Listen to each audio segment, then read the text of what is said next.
Sa isang maliit at liblib na bayan ng Black Hollow, may isang lumang bahay sa dulo ng Elm Street. Matagal na itong abandonado.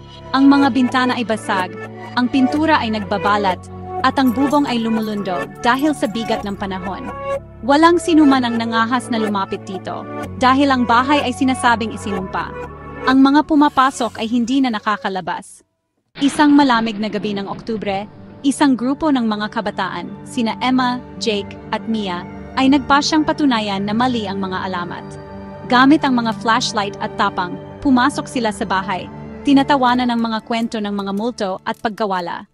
Ang hangin sa loob ay makapal at amoy amag, at ang sahig ay lumalangit-ngit sa bawat hakbang.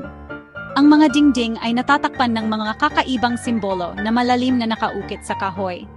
Habang naglilibot sila, nagsimula silang makarinig ng mga bulong, mahina at hindi malinaw na mga bulong na tila nagmumula sa mga dingding mismo.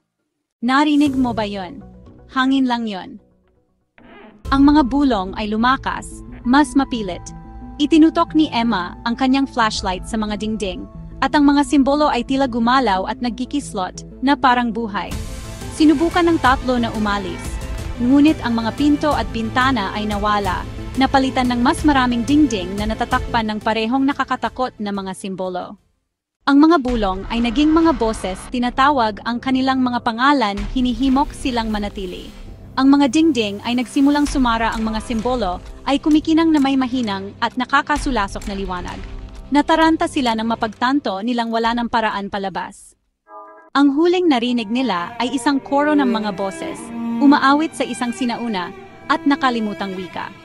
Nilamon sila ng mga dingding, at ang bahay ay muling tumahimik. Kinabukasan, ang bahay ay nakatayo pa rin tulad ng dati, walang laman at nabubulok. Ngunit kung makikinig kang mabuti, maririnig mo pa rin ang mga bulong, tumatawag sa sinumang hangal na lumapit.